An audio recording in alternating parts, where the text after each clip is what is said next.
Morning students. Today we will discuss about chapter number 3 Pharmaceutical Jurisprudence Pharmacy Act. आज हम pharmacy act के बारे में पढ़ेंगे. In order to regulate the practice of pharmacy in India, the Pharmacy Act was passed in 1948. The act has been divided into 5 chapters and 46 sections. It has been amended in major way by the Pharmacy Amendment Act in 1976 and in a minor way in 1959 and in 1981. The act extended to the whole of India except the state of Jammu and Kashmir. Following significant features of the act. इसका मतलब है dear students, आपको जब second world war हुई थी तब पता चला कि जो उस पर हमारी खपत हुई मेडिसिन की. पहले जब 1948 वर्ल्ड वार के अकॉर्डिंगली मेडिसिन नहीं होती थी तो वहाँ पर वैद्य होते थे. वैद्य की जड़ी बूटियों की तरह से ट्रीटमेंट करते थे और वो उससे लोग ठीक होने लग गए. ऐसे मतलब ब्रिटिश और मतलब बाहरली कंट्रियों को पता चला कि भी हाँ ठीक है, इनके पास जड़ी बूटियाँ हैं और इनका इलाज हो रहा है, तो वो उनके पास फार्मेसी का जो उन्होंने एक्ट कंप्लीट किया. और इसकी डिमांड की वजह से जो कोई भी घर में कोई भी जड़ी बूटियाँ बनाता था, कोई भी वैद्य था, वो वैद्य बन गया. और इसको मतलब देखने के लिए उन्होंने एक एक्ट बनाया, फार्मेसी एक्ट. मतलब कोई भी है छोला जाप या कोई भी घर पर बैठा है और वो हर कोई मतलब ट्रीटमेंट कर रहा है और उसको फार्मासिस्ट बन रहा था. तो वो इस चीज़ के लिए जो पूरा वर्ल्ड ने और पूरे 1948 में जो बिल पास किया फार्मेसी एक्ट, उसमें मतलब एक फार्मासिस्ट का लॉन्च किया, जिसमें मतलब जो स्टडी करेगा, जो मतलब पढ़ेगा तो वो स्टडी कर सकेगा और वो उसको डिप्लोमा होल्डर दिया जाएगा या फार्मासिस्ट का ऑर्डर दिया जाएगा, तभी वो ट्रीटमेंट कर सकेगा. आगे the constitution of the pharmacy council of India and state pharmacy council the prescribing of the minimum standard of education required for qualifying as a pharmacist. The registration of pharmacist by the State Pharmacy Council, maintenance of disciplinary control over the profession of pharmacy, dispensing and prescription of the registered medical practitioners or registered pharmacist. आगे है the pharmacy council of India. Pharmacy council India में आगे दिया गया है. और आगे जैसे अमेंडमेंट एक्ट. अमेंडमेंट क्या होता है? चेंजेस. मतलब कोई भी ख़राब दवा है, कोई भी मतलब कोई चेंजेस आ गए, ये नहीं अच्छा है तो इसको चेंज कर दो. मतलब आपको मैं आसान भाषा में बता रहा हूँ. The adoption of law order 1950 में चेंज हुआ, फिर law number of the order 1956 में चेंज हुआ, और इसलिए जो अमेंडमेंट आई एक्ट 1959 में चेंज हुई. ऐसे ऐसे मतलब इन्होंने मतलब चेंजेस की, और इसको आप स्क्रीनशॉट ले लेना और इसको प्रॉपर्ली रीड कर लेना. आगे है इसके ऑब्जेक्टिव का मतलब होता है कि इसको बनाने की क्या ज़रूरत पड़ गई फार्मेसी एक्ट को. To restore the pharmacy profession in its due to place in the health service. मतलब इनका ये मतलब है कि लोगों को हेल्थ के बारे रिगार्डिंग के लिए इसकी इम्प्रूवमेंट हो, उसकी जानकारी बढ़े. Rising the status of the profession of pharmacy in India. और भारत में फार्मेसी के प्रोफेशन को बढ़ावा मिले. To regulate the practice of pharmacy in India. भारत में मतलब जो भी फार्मेसी है या कोई फार्मेसी की मेडिकल लाइन खुली है, उस पर मतलब कोई रोक लगाई जाए और उसमें कानून बनाया जाए, लॉ बनाया जाए. जैसे वो ये तुम कर सकते हो, ये दे सकते हो, ये नहीं दे सकते, ये रेगुलेट किया जाए. The regulate of practice of pharmacy in India. आगे है to provide the uniform education and training throughout the India. जैसे आपको पता है, जैसे आप स्टडी कर रहे हो, मतलब आपको पता होना चाहिए, आपको जो डिप्लोमा इन फार्मेसी है, आपको जो फार्मेसी काउंसिल है, वहाँ पे आपका एग्ज़ाम होते हैं, प्रैक्टिकल्स होते हैं, फिर आपको रजिस्टर्ड किया जाता है. मतलब वो इंडिया में पूरा उसको जो एजुकेशन है प्रोवाइड की जाए. To maintain the control over person entering the profession of pharmacy. मतलब कोई लड़का है, उसको फार्मेसी की कोई नॉलेज नहीं है, तो वो मतलब मेडिकल स्टोर खोल के बैठ गया है, तो उसको रोकना है, उसके ऊपर कंट्रोल करना है। To protect the public health, और पब्लिक हेल्थ को कंट्रोल करे, मेडिकल यूज़ ऑफ ड्रग्स करे, ड्रग को अब्यूज़ करे। आगे student definition pharmacy act. Pharmacy act क्या है? जो मतलब प्रोफेशन को रेगुलेट करे वो फार्मेसी है। An act to regulate the profession of pharmacy. और मेडिकल प्रैक्टिशनर ए पर्सन, यहाँ पे मतलब इसमें फार्मेसी एक्ट में दो लोगों की बहुत ज़रूरत है, जैसे कि मेडिकल प्रैक्टिशनर और एक फार्मासिस्ट। मेडिकल प्रोफेशन जैसे डॉक्टर्स हो गए, उनका होना बहुत ज़्यादा ज़रूरी है, क्योंकि वो holding A qualification granted by an authority notify under the section 3 of the Indian Medical Degree Act 1916 and specified the schedules of the Indian Medical Council Act 1956।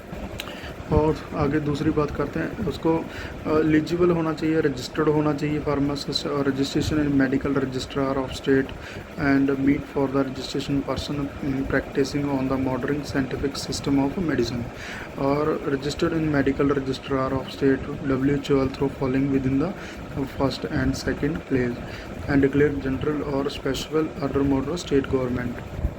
आगे है रजिस्टर्ड फार्मासिस्ट। रजिस्टर्ड फार्मासिस्ट का मतलब है जैसे कि कोई अपने वो डिप्लोमा इन फार्मेसी किया है और आपने ट्रेनिंग किया है हॉस्पिटल में, वहाँ पे रजिस्टर में आपका नाम ज़्यादा, जहाँ पे आपका स्टेट ऑफ फार्मेसी काउंसिल है PCI में, तो उसको हम रजिस्टर्ड फार्मासिस्ट बोलते हैं।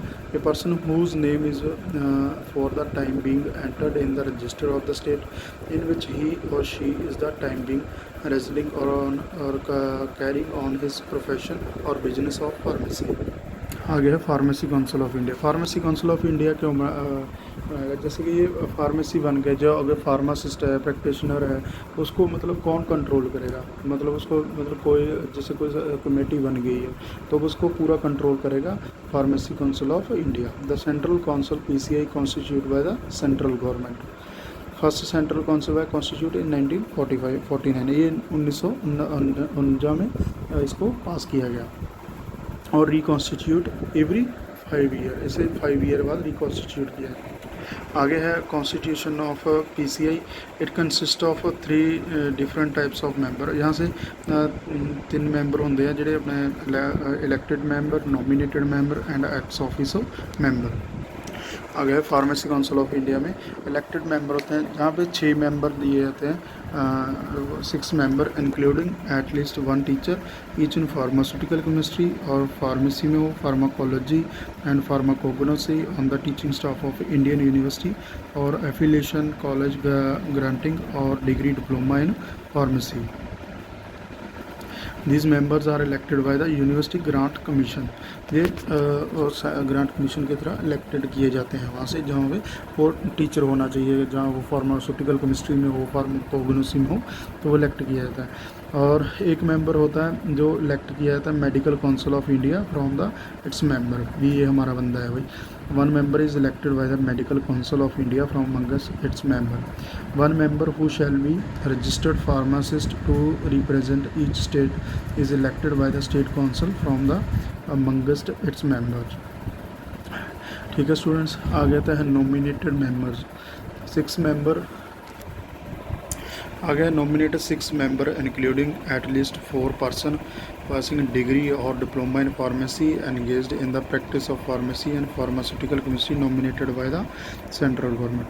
मतलब उसके पास जो 6 मेंबर्स दिए गए हो 4 साल का उसका एक्सपीरियंस होना चाहिए, और degree and diploma in pharmacy में होना चाहिए, और वो जो फार्मास्यूटिकल केमिस्ट्री में नॉमिनेटेड हो, जो सेंट्रल गवर्नमेंट नॉमिनेट करे। Represent each the university grant commission and all India council of technical education. जैसे कि ये दिया गया जो UGC है और AICTE है, मतलब ये एक एक बंदा अपनी तरफ से भेजते हैं, ठीक है भी ये मेरा बंदा है। और जैसे रिप्रेजेंटेटिव ईच द यूनिवर्सिटी, जो UGC बोलते हैं इसको शॉर्ट फॉर्म में, university grant commission and all India council of technical education. और 1 registered pharmacist to represent each state, एक स्टेट से ले जाता है और नॉमिनेट किया था स्टेट गवर्नमेंट ऑफ एडमिनिस्ट्रेशन। आगे दिया गया x officio member. X officio में एक रिटायर्ड या महान मतलब ज्ञानी बंदे होते हैं वो उनको किया जाता है। The director general of health service, the doctor director of central drug laboratory, the drug controller of India, the pharmacy council of India deemed to corporate body having a पेरियल succession and a common seal. It's empowered to acquire and hold both a movable and immovable property. The member of Pharmacy Council of India elect a president and vice president amongst themselves.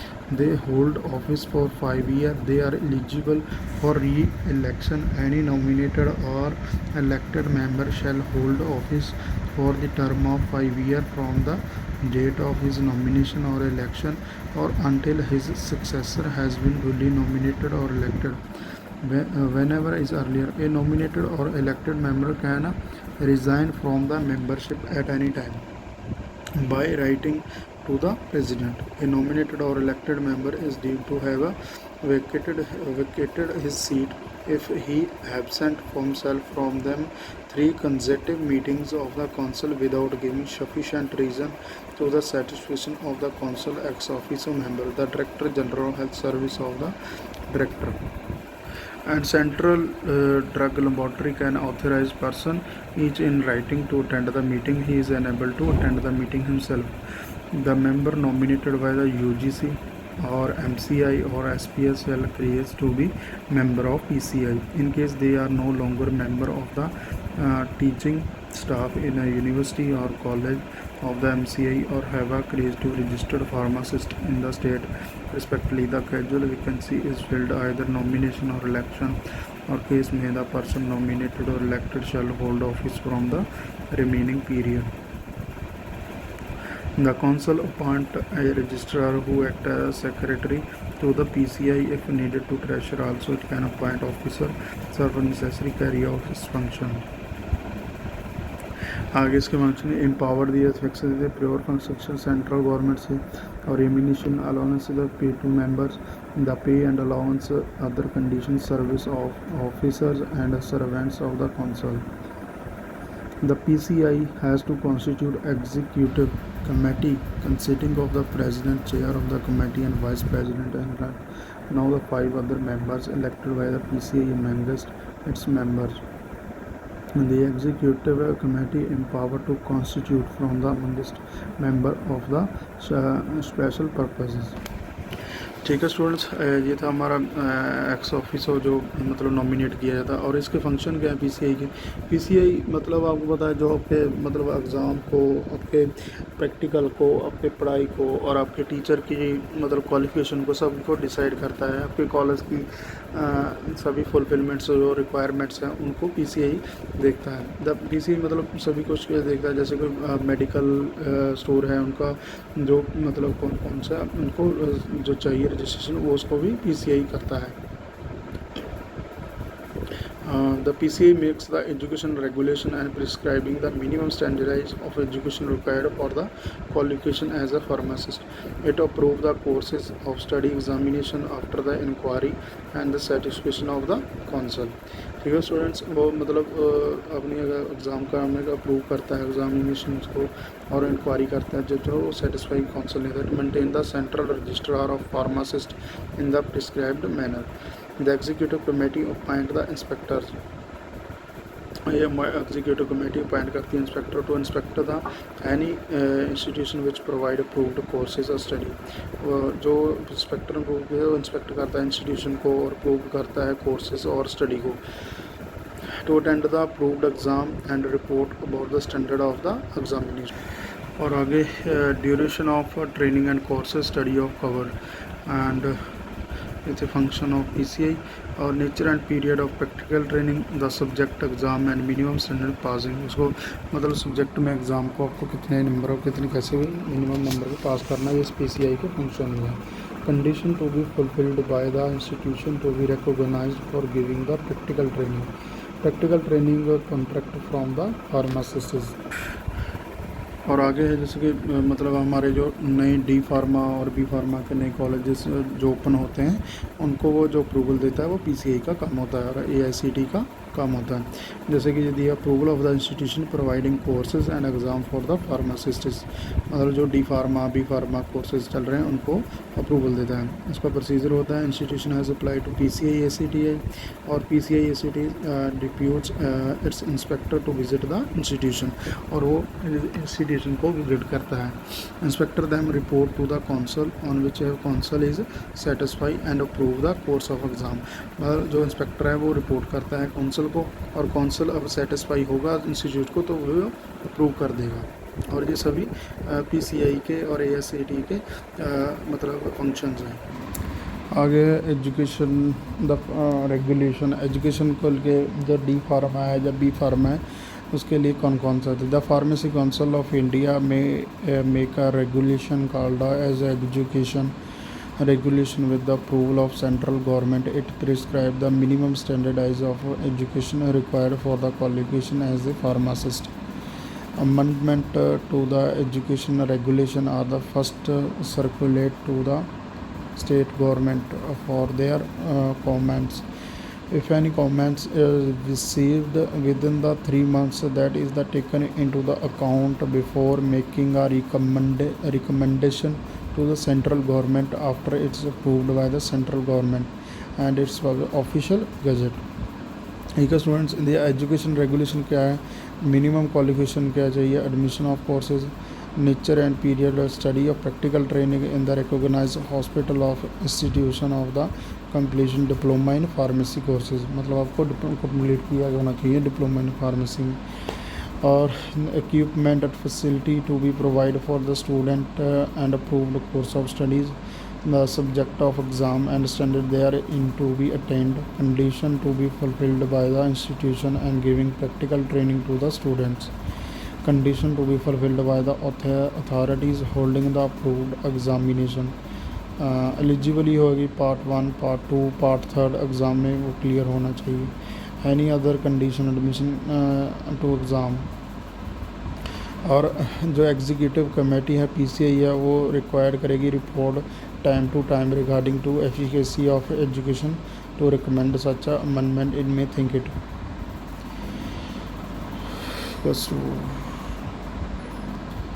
आगे approved courses of study and exams, an authority of the institution conduct courses study of pharmacist may apply to the PCI। Pharmacy council में जो apply करेगा approval for the courses of exam. The council then depute the inspector preliminarily inspect, जो inspector वो inspection करेगा और असेंटन when they are the institution has a minimum facility for running the course holding exam in conformity with the education regulation or not. The inspector may attend any exam to judge its standards.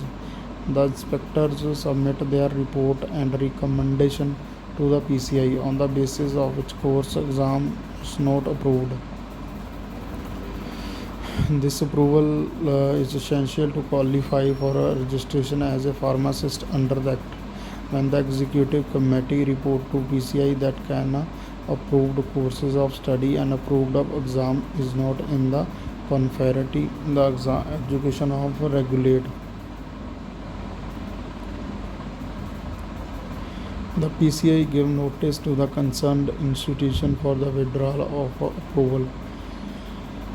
PCI उसको notice देगी और concern करेगी institution जब withdraw करेगी उसकी approval. The ही said authority with in the 3 months, उसको authority को 3 months के which from the date of such a notice, जब जो डेट नोटिस का डेट होती है वो उससे देगी। वो should be complete all the deficiency and apply to the PCI, जो मतलब उसकी फुलफिल जो डेफिशिएंसी है उसको फुल करेगा तभी वो रीअप्लाई करेगा PCI में through the state of government. If the PCI find the facilities are in conformity with education regulation and course of study exam in approved by, otherwise it's not। Approval PCI की approve में दिया गया। If the PCI may approve any foreign qualification for the registration under the Pharmacy Act under the following circumstances, it's sufficient guarantee of skill and knowledge। It may declare that a foreign qualification will be deemed to approved only when grant after specified date, जो specified date दी होगी उसको तभी grant करेगा। And it can approve when the country state from which such a qualification has been obtained from the permit citizen of India and practice of pharmacist, जो citizen India होगा, जो practice की होगी फार्मासिस्ट की, तभी उसको approval करेगा।